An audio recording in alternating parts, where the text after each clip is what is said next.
안녕하세요. 저는 한음 한방신경정신과 한의원 대표원장 유종호 박사라고 합니다.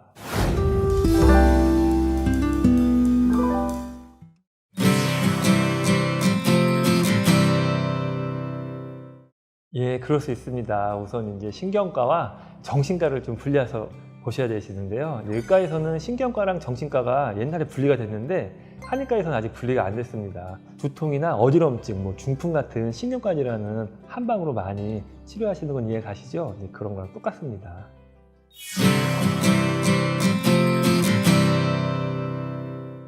예, 그러실 거예요. 그래서 이제 이런 신경과적인 질환을 이해하시는데 우울증 같은 정신과 질환은 한방으로 치료한다는 거는 저도 사실은 한의과 대학 입학할 때까지 정신과가 있는지 몰랐습니다. 지금 학생들도 아마 저학년 분들은 잘 모르실 거예요. 근데 생각해 보면은 정신과적인 문제들, 이제 우울증, 공황장애, 불면증 이런 현대에서 많이 발생하는 병이 과거에 없었던 건 아닙니다. 과거에는 의욕이 없는 사람, 기운이 없는 사람, 우울증이시겠죠? 가슴이 빨리 뛰거나 숨을 잘 못 쉬는 사람, 이런 분들이 이제 우리가 공황장애 환자분들, 불면증은 당연히 불면증이고요. 또 이제 그런 것도 있었어요. 산에 올라가서 소리를 지르거나 배 아랫배에서 위에까지 돼지가 뛰는 것 같다. 이런 이제 조현병이라든가 이런 표현들도 많이 있습니다. 생각해 보면 저희 정신과 질환이 신종 바이러스 질환이나 현대에 개발된 어떤 방사선 이런 것 때문에 생긴 병이 아니기 때문에 당연히 과거부터 정신과 질환 한방 진료는 많이 있었습니다.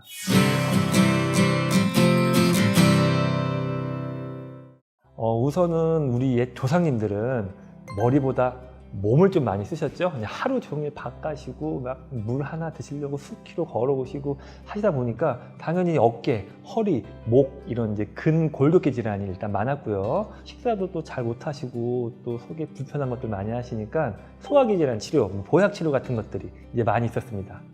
과거에 잘 못 사시던 시절에요. 이렇게 먹고 살기 힘든 마당에 우울하다, 기운이 없다, 내가 불안하다 이제 이런 말씀을 하면은 부모님들께서 이해를 잘 못 해주세요. 연구를 하는 거 보면 우리가 GDP가 2만 불 이전 시대 분들은 정신적인 부분은 전혀 신경 못 쓰고 미용적인 것도 신경 못 쓰고요. 의료를 단순히 아프거나 안 죽으려고 이용 많이 하시고요. 2만 불이 딱 넘어가면 이제 미용에 이제 신경을 많이 쓰게 되십니다.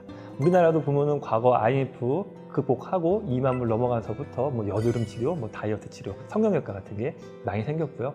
저희 정신과적인 부분이 많이 주의가 되려면 보통 한 4만 불에서 5만 불 정도 GDP가 돼야지 신경을 많이 쓴다고 합니다. 그러다 보니까 현대인 분들은 몸보다 머리를 더 많이 쓰시죠. 머리를 많이 쓰신다는 얘기는 우리 두뇌에서 감정을 조절하는 그런 물질들의 불균형이 좀 많이 올 수가 있게 되죠. 또한 기본적인 의식주는 어느 정도 해결이 되기 때문에 정신건강에도 주의를 많이 또 기울이게 되시는 거고요. 그래서 요즘에는 한의원에서 다이어트, 피부, 소화 부인, 암 치료까지 이제 같이 요새는 많이 받고 계신 상황입니다.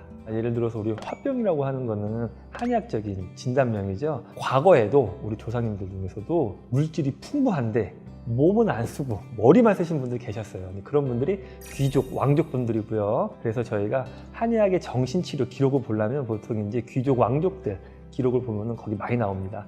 현대인하고 똑같죠? 스트레스 많은데 몸은 안 쓰고 고기 많이 드시고 한방, 한의학적 처방을 또 보려면 저희가 조선시대 어이분들의 처방을 좀 많이 봅니다. 특히 저희 이제 한음에서는 조선시대 말기에 어이분들이 쓰신 처방들을 많이 쓰시는데요. 세종대왕님, 우리가 존경한 세종대왕님도 화병이 굉장히 많으셨고 스트레스 많으셨잖아요. 그리고 당뇨병 많이 걸리셨대요. 세종대왕님이 또 고기 좋아하셔가지고 운동도 잘 안 하시고 하셔서 성인병이 또 많이 드셨다는데 세종대왕님하고 또 저희랑 굉장히 이제 비슷한 그런 상황이네요. 또 우울, 공황, 조현병 등 같은 여러 질병 치료 기록이 굉장히 많습니다. 우선 정신과 치료는 상담이 기본이 되겠죠. 상담도 좋고 또 침치료도 좋습니다. 침치료는 또 미국에서도 우울증 침치료 또 굉장히 인정받고 있고요. 또 이러한 것들은 저희 한음에서는 상담도 보험되기 때문에 굉장히 많이 이제 치료 받으러 오세요. 또 한약 치료도 많이 하는데요. 한약 치료는 너무 가벼울 때부터 하진 않고 증상이 어느 정도 있을 때부터 이제 시작하게 됩니다. 시험 보기 전에 불안하면 우리가 우황청심원 많이 드시죠? 우황청심원이 항불안제 역할을 하게 되는 거고요. 또 우리가 잘 드시는데 뭐 기운이 없다, 뭐 만사가 귀찮다 이러시면은 보약을 드시는데 그런 쪽 보약은 두뇌 활력들이 있는 항우울제 효과가 있는 보약들이 드시게 되시는 겁니다. 우리가 위장에 작용하는 한약은 이제 소화기 질환에 쓰겠죠. 두뇌에 작용하는 이제 그런 한약들도 있습니다. 그런 것들은 우리 감정을 다스리는 한약이 되고요. 전통 한의학에서는 장부를 통해서 감정을 조절한다고 하고, 현대 서양의학에서는 두뇌가 직접 감정을 조절한다고 하고요. 최신 서양의학에서도 장기가 두뇌에 영향을 미치는 것들이 인정되고 있습니다.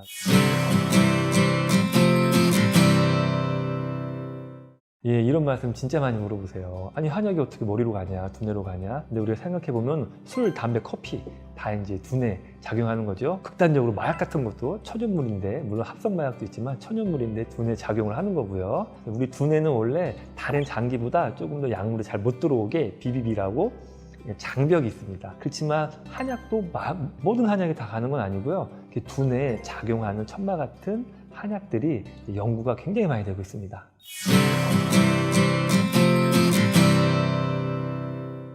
예, 한방치료라고 해가지고 막 무조건 막 순하거나 안전하거나 그런 건 아니고요. 저희도 증상이 심하면 과감하게 약을 사용하고, 증상이 약할 때는 좀 효과보다도 부작용이 없는 방향으로 이렇게 치료를 해드리고 있습니다. 많이 여쭤보시는 게 뭐 아프면 뭐 상담 치료 가야 되냐, 어디 가야 되냐 많이 말씀하시는데, 우리 상담해 주시는 분들, 그러니까 정신과 선생님들, 또 저희 같이 한방 정신과 치료해 주신 분들 모두 다 좋으신 분들입니다.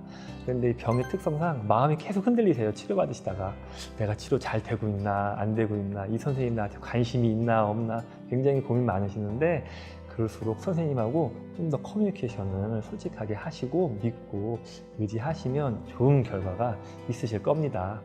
그리고 또 하나 마지막 드리고 싶은 말씀은, 다리가 아플 때 우리가 다리가 삔 가벼운 질환, 뭐 뼈에 금이 간 중간 질환, 뼈가 부러진 심한 질환이 나누고 그거에 맞게 치료를 하는 것처럼 정신과 역시 심한 정도에 따라 나눌 수 있습니다. 다리를 뺐는데 깁스를 하면 안 되지만, 뼈가 부러졌는데도 깁스를 안 하고 물리치료만 하고 있으면 안 되시겠죠? 정신치료 역시 증상의 경중에 따라 적절한 치료가 있습니다. 무조건 상담치료만, 막 무조건 약물치료만 이렇게 선호하시는 것보다 증상에 맞는 적절한 치료를 받으시는 것이 좋습니다. 그래서 저희 한음은 상담부터 한약치료까지 비교적 넓게 커버가 됩니다. 또 반대로 저희 능력에 붙이는 굉장히 고난이도의 상담 기법이라든가, 아니면 강한 약물이 필요하다, 입원이 필요하다, 이런 경우는 저희도 다른 선생님들한테 적극적으로 의뢰도 많이 해드립니다. 그러니까 안심하고 오셔도 됩니다. 지금까지 한음 한방식이응식 한의원 대표원장 유종호 박사였습니다.